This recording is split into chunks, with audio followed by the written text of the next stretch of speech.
Salut à vous. L'équipe d'Air Ouverte et moi, on est bien contents de vous voir parmi nous. On a prévu un atelier bien pertinent sur des sujets qui, des fois, sont encore un peu flous sur certains points. Mais ici, il n'y a pas de tabou. On va vous éclairer avec la vraie information et avec respect, bien sûr.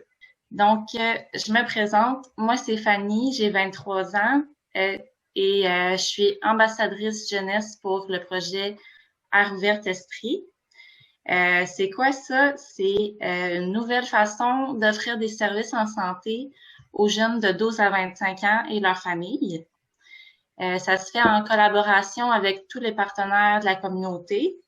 C'est un projet en construction où mon rôle, c'est de m'assurer que les décisions qui sont prises soient en lien avec les réels besoins des jeunes. Donc, j'ai avec moi mes collègues de l'équipe Air Ouverte qui vous font des petits allos. Et aussi notre pharmacien et expert numérique Alexandre qui vous présenter son site web et application Questions pour un pharmacien. Donc, je lui laisse la parole. Bonjour. Donc, je vais laisser la parole ensuite à Annie, l'infirmière, qui va être avec nous pendant cet atelier-là. Donc, merci de m'avoir reçu. Très, très, très heureux d'être avec vous. Comme l'a si bien dit Fanny, moi, je suis pharmacien de formation. Je suis également un expert dans tout ce qui est le domaine du web, du numérique. Donc, ensemble, vers la fin de la présentation, on va regarder c'est quoi les critères qu'on doit considérer avant de se fier à une information qu'on trouve sur le web. Donc, il y a des éléments qui nous permettent de savoir que ça, c'est pas la meilleure information peut-être pour moi. Donc, on va regarder la liste de critères avec des exemples pour être capable de vous outiller comme il faut sur le web. Donc, Annie, à toi. Bonjour, moi je m'appelle Annie Dutil, je suis infirmière pour la clinique des jeunes de Sherbrooke depuis plusieurs années. Ça me fait plaisir aujourd'hui de me joindre à l'équipe Air Ouverte, cette super équipe pour pouvoir répondre à vos questions. On va commencer avec la question « Est-ce que je peux tomber enceinte si je prends la pilule et que j'ai un rapport sexuel pendant mes règles? » C'est une bonne question. Lorsqu'on prend la pilule, on est bien protégé pour le risque de grossesse. On parle d'un 99,5% si elle est bien prise. C'est-à-dire qu'on n'a pas eu d'oubli, qu'on a une prise qui était quotidienne, on n'a pas eu d'oubli plus de 24 heures. Donc, nous avons, quand on prend la pilule, on a toujours un 21 jours qu'on doit prendre les hormones de façon consécutive, donc à tous les jours. Si on a bien pris les hormones pendant 21 jours, on peut se permettre une période sans hormones qu'on appelle donc l'arrêt. C'est la période où est-ce que vous allez prendre vos petites pilules de sucre ou de farine, les pilules qui n'ont pas d'hormones. Donc, ces pilules-là sont cessées pendant soit 4 à 7 jours. Vous allez tomber menstruée et il n'y a aucun danger de tomber enceinte dans cette période sans hormones-là que vous allez sûrement être menstruée. Et après le 7 jours, par contre, ce qui est important, c'est vraiment de prendre les prochains comprimés là, sans oubli, parce que c'est souvent dans la première semaine qu'on pourrait faire une ovulation puis qu'il y aurait un risque de grossesse qui serait présent. Donc, non, il n'y a pas de risque de grossesse si on a des relations sexuelles dans la période sans hormones et nos menstruations quand on prend la pilule. OK, merci Annie. Une autre question qui est souvent posée, c'est comment avoir une bonne hygiène de mes parties génitales? C'est une bonne question. C'est important d'avoir une bonne hygiène au niveau des parties génitales. Donc, je me fais souvent poser des questions. Quel type de savon qu'on peut prendre? Écoute, vous savez qu'une flore génitale, que ce soit le pénis ou le vagin de la femme, la vulve, et comme il y a une flore génitale qui est présente de façon naturelle. Donc, ça se nettoie tout ça. On n'a pas besoin d'aller mettre de produits, des savons. Ça se lave qu'avec de l'eau. Mais la simplicité, que de l'eau. Donc, c'est vraiment la bonne façon de nettoyer. Souvent, on me dit du Vagisil, non, ça va défaire souvent cette flore génitale qui est présente de façon naturelle. On ne défait pas des choses naturelles, vous comprenez? C'est important de les laisser naturelles. Donc, ça va nous protéger même parce que si, exemple, on prend un savon parfumé, ça va changer le pH au niveau génital. Donc là, on est plus propice à attraper soit une vaginite ou une vaginose. On reviendra tantôt, je pourrais plus en parler, des infections vaginales. Mais c'est plus propice à attraper que notre flore se déstabilise puis qu'il y a un petit champignon qui pousse ou une bactérie. Donc, il peut nous apporter des petits désagréments pas le fun. Donc, que de l'eau. C'est simple, hein? Ben oui, c'est simple. On peut continuer avec quel est le meilleur moment pour faire un dépistage de chlamydia et gonorrhée? Comment se déroule le test de dépistage? Pour le dépistage de chlamydia, gonorrhée, au fait, l'indication de faire des tests de dépistage d'infections transmises sexuellement, c'est d'avoir une relation, première des choses, d'avoir des relations sexuelles ou des contacts, sans avoir nécessairement une relation complète. Il faut qu'il y ait eu des contacts de liquide génital ou lors des masturbations. C'est pas vrai qu'on a besoin d'avoir une relation complète pour venir faire un dépistage. Si cette relation-là a été mal protégée, il y a un échec du condom, c'est important d'aller faire des tests définitivement parce qu'on trouve un haut taux de chlamydia et de gonorrhée sur le territoire. C'est des infections transmises sexuellement qui sont très, très contagieuses et souvent, écoutez-moi bien, souvent pas de symptômes. C'est-à-dire qu'on ne sait pas qu'on les a. On est porteur de ça, on est infecté, mais on est asymptomatique. C'est-à-dire on ne s'en rend pas compte. Notre corps est comme complètement normal, donc c'est important d'aller se faire tester. Donc, lorsqu'on a un rapport qui a été soit mal protégé ou qui a un échec du condom, c'est 2 semaines qu'on suggère. Au fait, nous, on a des petites périodes où les infections sont détectables, pas détectables. Et dans le cas de la chlamydia et de la gonorrhée, c'est un délai de 2 semaines. On peut le faire 5 jours, 6 jours après, mais c'est sûr que le professionnel va vous demander de revenir faire un contrôle pour s'assurer qu'on va bien dépister parce qu'on tombe dans le partiellement détectable. Donc, ça m'apporte à vous dire qu'il n'y a pas juste la chlamydia et la gonorrhée qu'on peut attraper. Il y a d'autres infections et ceux-là, c'est dans le sang. Hein. On a vraiment l'hépatite B, mais souvent, vous avez été bien protégé, bien vacciné. Le VIH et la syphilis aussi, des infections qui sont dans le sang qu'on peut aller vérifier. Pour le dépistage, et ça, c'est du cas par cas, lorsqu'on vous voit en clinique, on vous fait un petit questionnaire.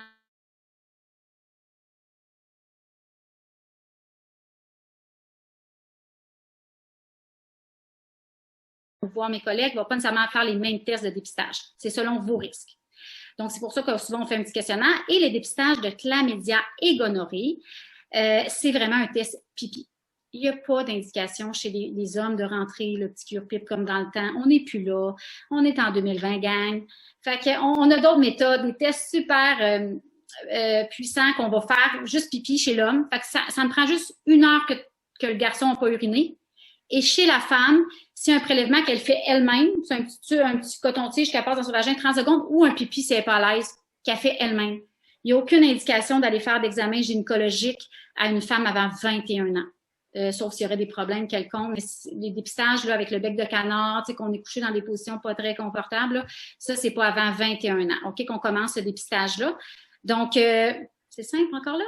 Pipi ou autoprélèvement vaginal. Fait qu'il y a pas, vous n'avez rien à montrer aux professionnels. Vous gardez votre, fait que ça se fait vraiment bien. Donc, je vous conseille fortement, si vous avez eu des relations sexuelles non protégées ou qui ont eu des contacts sexuels, vous êtes inquiet de venir en clinique là, pour faire des dépistages. OK, merci. Après ça, j'aurais quand je peux utiliser la pilule du lendemain? Quand est-ce qu'on peut l'utiliser? Oui, la pilule du lendemain va souvent être utilisée quand il y a eu un échec de contraception. On prend la pilule, on a oublié des comprimés, on prend la patch, on oublie de la coller. Elle va souvent être utilisée que lorsqu'on a une relation non protégée ou et échec de contraception. Là, et où. Donc, la pilule du lendemain, nous avons jusqu'à 5 jours pour aller la chercher, soit auprès de notre pharmacien, ou on peut aussi aller la chercher là, dans le fond en CLSC. Là. Vous appelez à votre CLSC et elle est offerte là aussi. Plus tôt elle est prise, mieux elle est efficace et le taux d'efficacité va être vraiment plus haut que plus les jours avancent. C'est sûr qu'à la 5e journée, notre efficacité au niveau de la contraception orale d'urgence n'est pas la même que la première journée. Donc, mais vous avez jusqu'à 5 jours.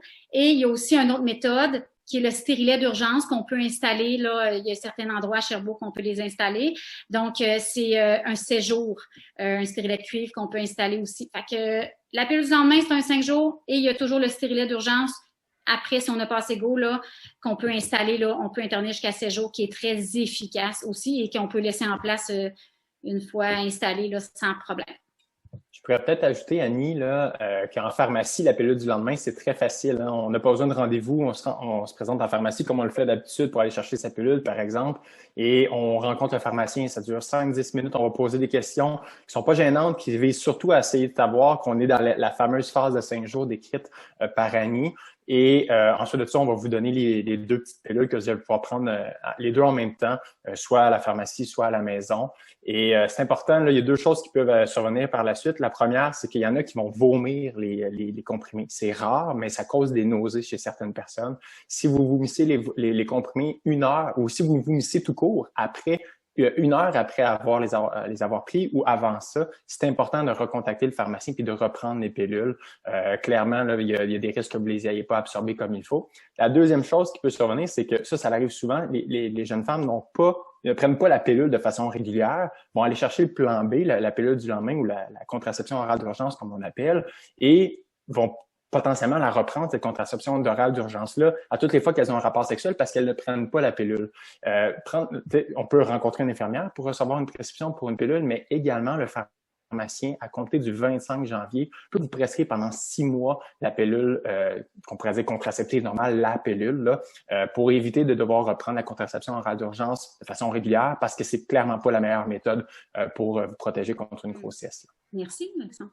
Mais chose à rajouter aussi, c'est que la pilule du lendemain, lorsqu'on la prend, n'est pas efficace pour les relations qui vont suivre. Hein? C'est vraiment efficace pour les relations qu'on a eues avant. Donc, petit point à noter. Merci des précisions, oui. Fanny, je m'excuse parce que j'ai un petit bug. Je suis pas sûre que tu vas voir cette question-là. J'en ai une ici. Est-ce que les dépistages de ITS sont offerts dans les CLSC?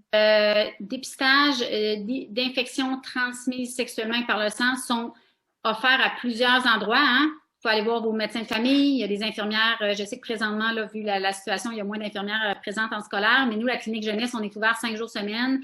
Il y a la clinique de planning, il y a la clinique des médecins d'urgence. Il y a plein de places où est-ce qu'il y a toujours le 8 à 1 là, que je vais peut-être répéter là, pendant les 8 à 1, qui est les infirmières qui peuvent vous répondre à vos questions par rapport à où faire des tests, j'ai oublié ma pilule, qu'est-ce que je fais, qui peuvent vraiment vous enligner à la bonne endroit pour ça. Mais oui, définitivement, on fait les tests au CLSC.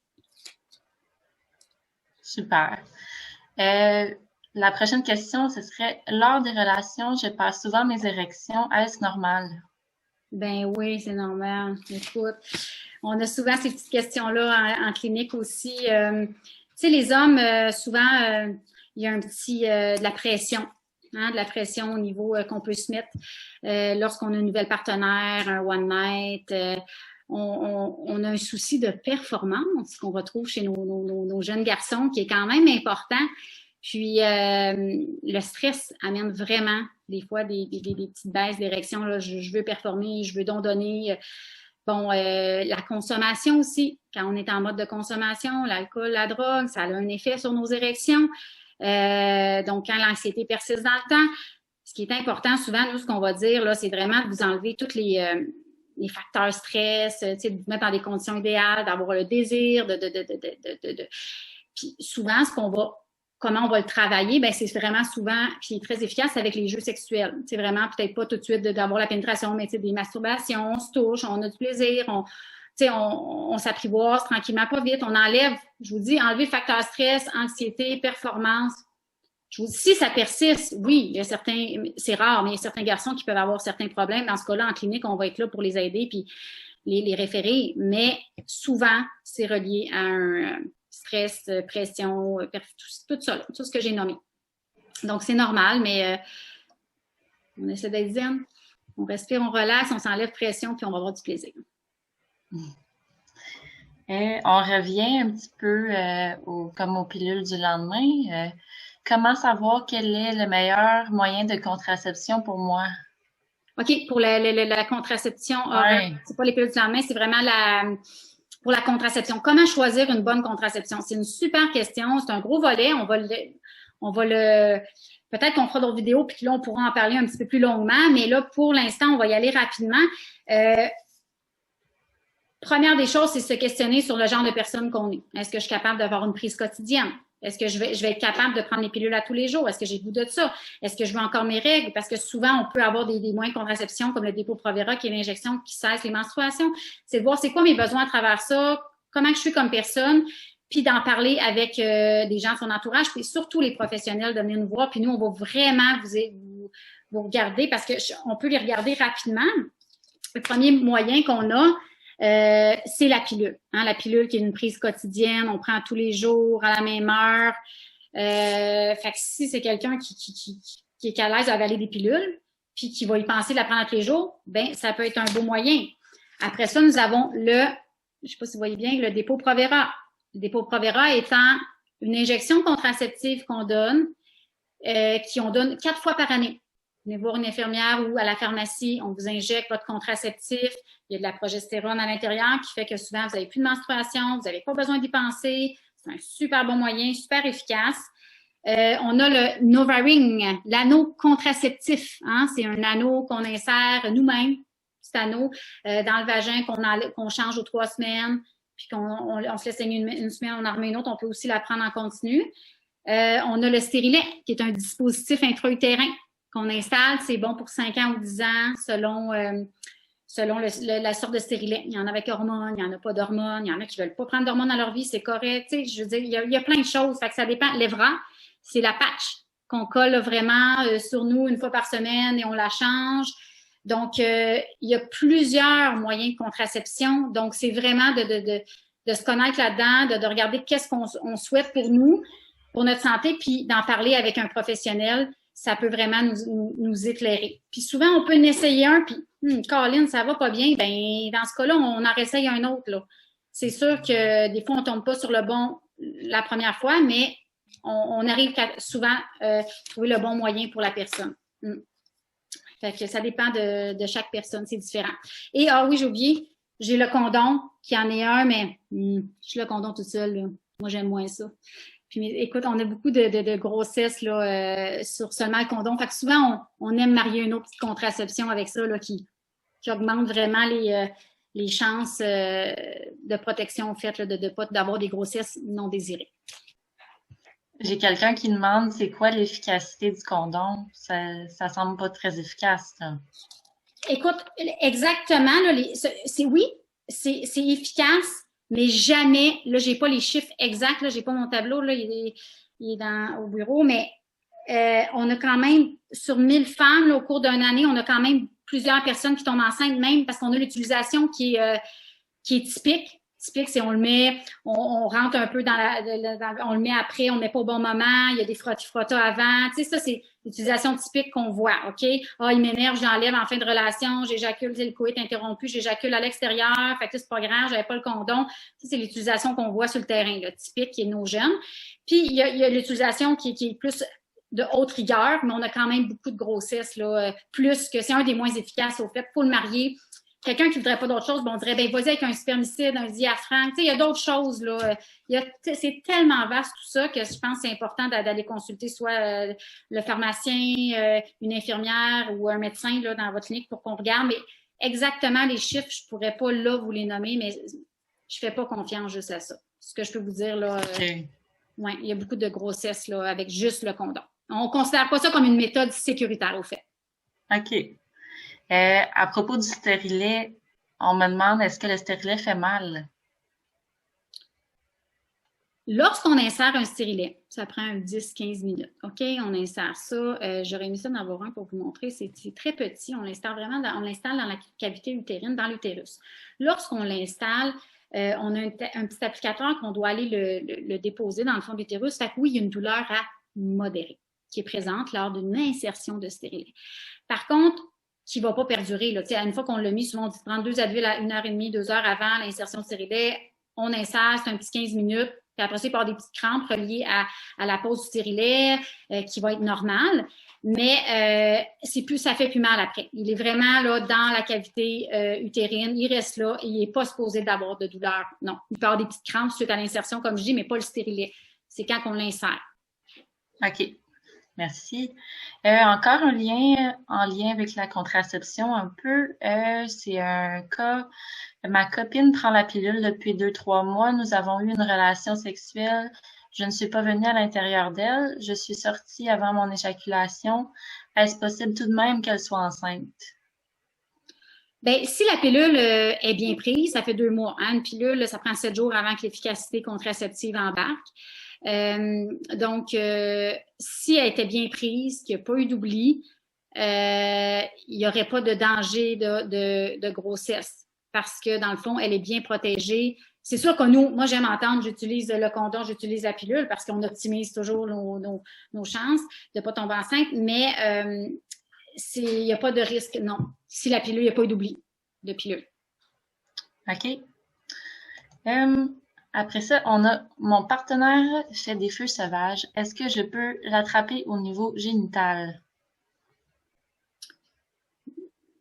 Le concept d'herpès génital, feu sauvage, c'est de l'herpès, hein?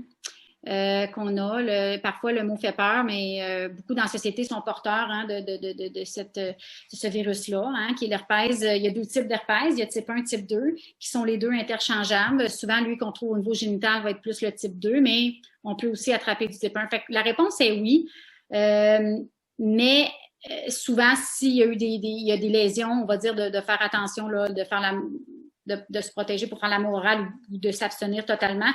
Ou souvent, les gens, ils sentent que ça s'en vient. Bien, on appelle ça le prodrome. Hein? C'est 1 à 2 jours avant que le feu sauvage sorte. Souvent, on arrive à se connaître. Bien, ce petit inconfort-là, ce petit picotement-là, là, on peut être contagieux. Fait que vraiment, de faire attention. Mais la réponse est oui. Mais ça, je veux pas trop m'embarquer dans l'herpès génital et buccal parce que c'est complexe. C'est du cas par cas. Donc, si ça l'arrive, ce qui est important au niveau génital, au niveau des organes génitaux du pénis ou de la vulve, s'il y a des lésions, il y a des bobos, ce qui est important, c'est de tout de suite consulter. Nous, ce qui nous permet de voir, c'est de faire une culture herpétique puis de vraiment vous dire si vous l'avez ou pas. Mais je ne m'embarquerai pas trop là-dedans, mais la réponse est oui, sauf que je ne veux pas que ça fasse de peur. Là. Donc, on se protège bien, on fait attention quand on a des lésions ou quand ça picote, on ne fait peut-être pas l'amour oral à notre compagne. OK. J'ai 2 questions aussi en lien avec un peu ces symptômes-là, je pense. Là. J'ai des odeurs au niveau de mes pertes génitales et j'en ai beaucoup. Est-ce normal? Sinon, mon autre, c'est j'ai des rougeurs au niveau du pénis avec des sécrétions blanchâtres au niveau de mon gland. OK. Chez la femme, d'avoir des pertes génitales, c'est complètement normal. Il y en a qui en ont plein, il y en a qui en ont moins. C'est vraiment, là, souvent, j'ai des jeunes qui viennent me voir puis ils commencent à avoir des pertes, se questionnent beaucoup. J'ai les bobettes croûtées, j'ai des dépôts blancs, mais c'est normal. C'est normal. C'est vraiment, chez la femme, il y en a que ça va être plus abondant que d'autres. D'avoir une odeur, c'est sûr, si on a fait du sport, tout ça, les aines, il peut avoir une petite odeur, mais il ne faut pas que ça pue. C'est pas supposé d'avoir une odeur, une grosse odeur nauséabonde comme de poisson. Ça peut être signe d'une vaginose, qui est une bactérie qui est là. Donc, ici aussi, on a des pertes, c'est le fromage cottage augmenté, ça pique. Il y a 2 types d'infections génitales. Là. Il y a soit la vaginite, qui est l'infection à candida, qui est champignon, et on a la vaginose, qui est une infection plus bactérienne. Une se traite avec un antifongique, qui est vraiment un anti-champignon, puis l'autre, c'est des antibiotiques. Les femmes, au cours de leur vie, vont avoir des vaginites, vaginoses, souvent. Souvent, le corps arrive de par lui-même à s'en débarrasser, à l'éliminer. Par contre, si les symptômes dérangent vraiment beaucoup, ben là, c'est là qu'on va consulter. Soit notre pharmacien qui va bien nous diriger, qui va pouvoir nous traiter, parce qu'ils peuvent donner le Canes oral en pharmacie. Puis, si on a besoin de faire une culture génitale pour voir qu'est-ce qui est là, ben on consulte. Mais d'avoir des pertes, c'est normal. Des odeurs nauséabondes, non. Que ça pique, non. De l'inconfort génital, non. Donc, ça, dans ce moment-là, on consulte. Chez l'homme, la même chose. S'il y a une relation sexuelle, exemple, avec une femme qui a un petit champignon, ben oui, il peut l'attraper. Dans de rares cas, mais il peut l'attraper. Donc, ça cause un inconfort, des bobettes mouillées toute la journée, il a travaillé, il restait en humidité, c'est pas nettoyé après une relation sexuelle, il a utilisé un savon, comme je vous disais au début, là, ben chimique, là. Non, mais un petit savon trop parfumé ou, tu sais, une crème, quelque chose, ben ça l'a déstabilisé, hein, son pH, donc le champignon a poussé. Dans ce cas-là, c'est une petite crème hein, que le pharmacien peut bien vous conseiller, qui est une crème 2 fois par jour pour 10 jours. Hein, puis on fait le traitement jusqu'au bout pour éliminer complètement le champignon. Puis souvent, ça part Fait que dans ce cas-là, c'est ça. Je vous conseille d'aller voir le pharmacien, d'appeler Info Santé, d'aller voir en clinique jeunesse ou votre médecin. Là, il va pouvoir bien vous conseiller par rapport à ça. Ce que je pourrais peut-être ajouter à ça aussi, c'est qu'en pratique, on voit souvent des femmes qui font des vaginites à levure à répétition, donc le candida, le fameux champignon auquel on fait référence, qui en font, à tous les cycles qui en font. On s'est rendu compte dans certaines situations que de traiter le conjoint, surtout les conjoints qui ne sont pas circoncis, avec la fameuse crème antifongique là, qui est Canestin ou du Miconazole, donc du Monista, qu'on va venir appliquer sur le gland, donc sous le prépuce, à raison de 2 fois par jour pendant 10 jours, mais ça permettait de réduire chez la femme, chez la conjointe, la survenue de nouvelles infections. Puis ce qu'on voit aussi en pratique, c'est qu'on voit souvent des femmes qui, au bout de 4-5 jours, ont presque plus de symptômes et arrêtent leur traitement. Et c'est clairement la cause la plus fréquente d'échecs thérapeutiques. Tu sais, souvent, ça va prendre 3, 5, 10 jours avant que ça revienne. Fait qu'on fait comme, oh, OK, j'ai bien fait d'arrêter, j'étais guéri. Mais c'est important, tu sais, les traitements qu'on a en pharmacie sont souvent de 5, 6, 7 jours. On en a des traitements de 1 journée. Vous allez voir, là, quand vous allez vous promener dans les rangées à la pharmacie, souvent, c'est des traitements qui sont relativement difficiles pour la peau du vagin. On voit des femmes qui ont des petits saignements après avoir eu des traitements de 1 journée. C'est d'ailleurs pourquoi moi, je recommande jamais ce traitement-là. Je recommande des 3, des 5, voire des 7 jours. Et donc c'est important, même si ça va super bien, plus de démangeaison, presque plus de perte, on est de retour à la normale, mais ça fait juste 3-4 jours qu'on a commencé le traitement. C'est pas le fun là, avant de se coucher le soir là, de s'appliquer ça, mais continuez-le comme il faut. Ça va vous permettre d'éviter une nouvelle infection dans quelques jours. OK, merci des précisions. On arrive à ce qui serait la dernière question que j'ai reçue. Que veut dire vraiment le consentement? Si ma blonde me dit oui au début et non après, est-ce correct de continuer? Ça, je pense que c'était notre belle Jacinthe qui pouvait répondre à ça. Est-ce qu'elle est présente? Oui, elle est présente. Ben, en fait, la réponse, c'est non. Donc, ben, au départ, c'était quoi le consentement? Le consentement, c'est un accord explicite, ça veut dire nommé, dit, c'est pas sous-entendu, qui est entre partenaires, qui est relatif à une pratique précise. Il doit être libre et éclairé, ça veut dire qu'il peut pas être obtenu par la manipulation ou de force. Il est réversible aussi, c'est-à-dire que la personne, le partenaire ou la partenaire peut changer d'idée à tout moment. Et puis, il est pas non plus considéré si la personne est sous l'effet de l'alcool ou de la drogue. Il faut attendre que la personne retrouve ses sens pour pouvoir consentir de façon éclairée. Donc, c'est important de s'en parler et de s'assurer que notre partenaire veut vraiment avoir une relation, c'est-à-dire qu'il est enthousiaste à avoir une relation sexuelle. C'est spécifique aussi, c'est qu'à chaque étape de la relation, si, mettons, on décide de changer de position puis que l'autre peut vivre un inconfort, il faut lui demander son consentement. Si le consentement n'est pas obtenu, c'est considéré comme une agression ou un abus. Ce qui est aussi important de savoir, c'est que le consentement il y a une distinction à faire entre le consentement pour les adultes puis le consentement pour les adolescents. En bas de 12 ans, il n'y a aucun consentement qui est valide. Même si le parent disait « je suis d'accord » et tout ça, en bas de 12 ans, c'est vraiment considéré comme de l'abus sexuel, comme une agression. Pour les 12-13 ans, pour qu'un consentement soit valide, il ne faut pas que les partenaires aient plus de 2 ans d'écart d'âge entre eux. Et c'est les mêmes conditions, enthousiastes, libre, spécifiques, réversibles et informés. Puis aussi, ce qu'on a à savoir, c'est que pour les 14-15 ans, il ne doit pas y avoir un écart plus grand que 5 ans. Dans le fond, ces règles-là, même si ça peut intervenir dans les relations de couple à l'adolescence, ils ont été mis là, entre autres, pour prévenir l'abus par des adultes, par des pédophiles ou encore l'exploitation sexuelle par des proxénètes. Donc, ces règles-là, vous pouvez retrouver là, cette règle-là qui fait partie du droit criminel sur le site Éducalois. C'est très bien expliqué. Puis, vous pouvez aussi avoir d'autres informations sur toutes les formes d'inconduite sexuelle là, qui sont proscrites finalement. Puis pour mieux illustrer ça, dans le fond, j'ai prévu un petit vidéo qui dure pas longtemps, qui a été faite par l'équipe Mammouth de Télé-Québec ça a été fait entre autres des capsules là, pour sensibiliser là, les jeunes et les moins jeunes sur la notion de consentement. C'est un court vidéo, on va vous le présenter à l'instant. On peut même plus. Ça, c'est juste ça qu'on a pu tester. Comme vous le savez, les chiffres restent stables.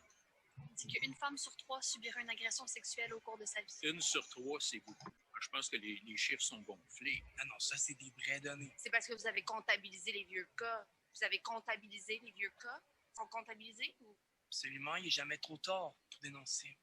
Répète les mesures de base, le consentement. Lors d'un rapport sexuel, les 2 partenaires doivent donner leur accord. Excusez, mais là, vous êtes en train de dire que je ne peux pas coucher avec ma femme quand je veux. Faut qu'elle vous dise oui. Il y a 25 ans, quand on s'est mariés, elle m'a dit oui. Non, ça, c'est pas le même. Vous êtes en train de nous dire qu'il existe plusieurs sortes de oui. Oui. Comme là, vous voyez, je viens de vous dire oui, sauf que ça, c'est un autre oui, il existe toutes sortes de oui. OK. Nommez-en 12 pour voir. Okay. Prochaine question. Je sais pas si c'est pas clair. Prochaine question. On s'entend que dire bonjour, c'est pas du harcèlement. Non, bien sûr que non, on peut se dire bonjour. Parce que ça fait 3 ans que j'envoie des bonjours à une demoiselle en message privé. Là, elle vient de me répondre en train pour me dire que c'était du harcèlement. Elle a raison. Mais c'est pas du harcèlement, c'est des bonjours. Non, pas quand c'est assassiné pendant 3 ans. Non. Mais envoyer à la main, ça, on peut. Oui. On peut-tu prendre l'autobus? On le répétera jamais assez, le port du condom, c'est fortement recommandé. Si j'en porte pas, est-ce que je vais pogner une contravention? Non, mais vous allez peut-être pogner autre chose. Là, je le répète, on n'est pas obligé de mettre de condom quand on est à 2 mètres, mais on le met avant d'entrer et puis surtout, on n'enlève pas à l'intérieur. Si c'était confortable. Je suis sûre que vous allez vous habituer. Si mon pénis manque d'air. C'est pas supposé que votre pénis manque d'air. Si je l'oublie à la maison. Votre pénis? Je ne voulais pas sur les mots, là. Le condom. Ben, vous retournez le chercher. S'il tombe pendant, vous en prenez un autre. Voyons, non, ça va m'en prendre combien? Ça coûte cher, ces affaires-là? C'est qui va payer pour? Les contribuables? Non, je vous en coudre une batch. Ouais. Je t'en coudre une batch avec ton vieux soute ou ta vieille cravate, là. Elle est douce. En terminant, comme nos messages n'ont pas l'air de passer auprès des adultes, c'est toujours bien notre 100e point de presse sur le même sujet, ben, on a décidé de faire appel à 2 influenceurs plus âgés que vous aimez pour faire passer le message. Alors, bonjour tout le monde. Très contente d'être ici. En fait, le message est très simple. Sans oui. C'est non. Oui. Ah oui. Là, c'était clair. Merci, Guillaume. Sans oui, c'est non. C'est bon, ça, c'est clair. C'est autre chose que vous voulez qu'on dise? Non, c'est bon. On voulait juste que la base soit claire. Merci. C'est bon, là? On n'a pas besoin de revenir demain? Sans oui. Super. Bon? Ouais. Donc, on va laisser Alexandre nous parler des critères pour juger de la validité de l'information sur le web là, en matière de santé. Exact. Donc, ça se peut une capsule qui est très courte. Je veux pas qu'on s'éternise là-dessus parce que ça fait bien du sens quand on a les informations. Vous allez voir, c'est juste le gros bon sens. C'est juste de le voir, l'énumération, ça va vous permettre d'avoir en main les bons outils pour être capable d'évaluer avant d'appliquer ce que vous allez lire sur le web, l'appliquer ça pour votre santé à vous. Donc, désolé, le document que je vous présente, il est en anglais, mais comme je vous dis, ça va être relativement court. Il y a quelques trucs qu'on a pour savoir si ce que vous êtes en train de lire, ça fait du sens. Vous n'avez pas besoin d'être un médecin, vous n'avez pas besoin d'étudier dans le domaine de la santé pour être capable d'utiliser ces trucs-là. C'est des critères qui, lorsqu'on les regarde, nous permettent de dire je ne devrais pas être en train de lire ça, moi. Donc, d'abord, la première conception que plusieurs personnes ont, c'est que si les premiers résultats de recherche dans le moteur de recherche de Google, par exemple, me sont montrés, c'est parce qu'ils sont valides, parce qu'ils sont bons. Dans aucun cas, c'est un bon critère. Ça, c'est pas parce que les résultats sont sur la première page qu'ils sont bons, qu'ils sont valides, que l'information qu'ils contiennent est bon en général et surtout est bon pour vous. Ce qu'on devrait d'abord regarder, c'est les auteurs. Est-ce que vous êtes capable de voir c'est qui a écrit l'article? Et non seulement de trouver son nom, c'est fun de savoir que c'est Alexandre qui a écrit l'article, mais de savoir c'est qui Alexandre. Alexandre, est-ce qu'il y a un background? Est-ce qu'il y a des connaissances suffisantes pour écrire l'article sur le sujet qu'il a rédigé? La date, c'est la deuxième chose qu'on doit regarder. La date de mise à jour ou la date de rédaction originale de la publication que vous êtes en train de lire ou de l'article de blog que vous êtes en train de lire. La santé, ça évolue vraiment rapidement. Moi, de façon générale, là, un sujet qui a été abordé dans un article il y a plus d'1 an, déjà, ça me sonne une petite cloche là, pour faire OK, on fait attention. Bien entendu, au-delà de 5-6 ans, là, ça va vite là, sur le web, là, puis dans le domaine de la santé, la science évolue tellement rapidement. Donc, par exemple, la COVID, si vous lisez quelque chose qui a été écrit au mois de mars sur la COVID, mais les connaissances ont tellement évolué depuis ce temps-là qu'à cette situation propre-là, on essaie de vérifier des trucs qui ont été écrits dans les dernières semaines. On devrait s'assurer de l'objectivité de l'article. Comment on fait ça? C'est que si l'article ne parle que d'un produit, que parle que d'une solution, ne donne pas de contexte à savoir c'est quoi les alternatives, ou ne parle que des bénéfices sans mentionner les effets secondaires ou les effets indésirables ou les côtés négatifs de quelque chose, à ce moment-là, ça devrait vous sonner une petite cloche. Vous êtes en train de lire ce qu'on appelle en anglais un pitch de vente. On est en train de lire quelque chose qui essaie de vous vendre un produit, un service. Et donc ça, on essaie d'avoir des articles qui sont plutôt bien balancés sur, oui, voici les côtés positifs, voici également les côtés négatifs de ça. C'est quoi le but du site web sur lequel vous êtes en train de consommer de l'information? Si c'est clairement indiqué que c'est une fondation, que c'est un hôpital, que c'est un professionnel de la santé qui est en train de parler de quelque chose, mais c'est mieux de lire ces informations-là, cette documentation-là, que de tomber sur un site de blog, que il y a 3-4 publicités qui vous apparaissent devant vous.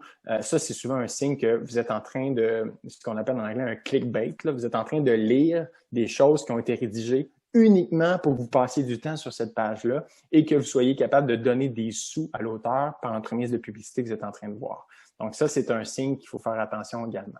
La transparence, c'est qui est derrière ces sites web-là? Est-ce qu'on est capable de retrouver cette information? Est-ce que vous êtes capable de mettre le visage d'un humain sur qui a créé ce site-là? Ça, c'est super important.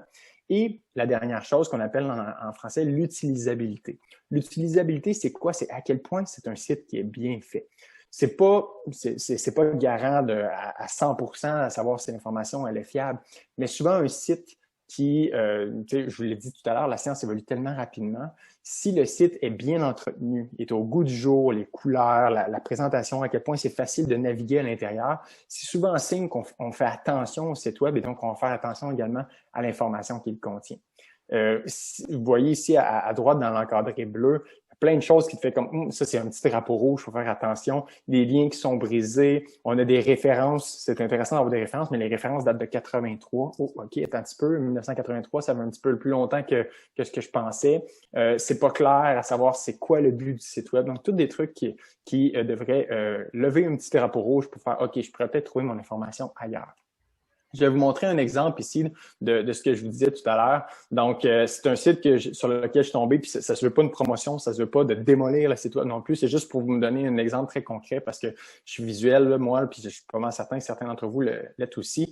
Donc, un article sur la consommation d'alcool et l'allaitement. Est-ce que c'est correct de boire de l'alcool pendant que j'allaite mon bébé? Donc, on voit que c'est un site web sur lequel il y a de la publicité. Donc, il y a déjà un petit signal d'alerte.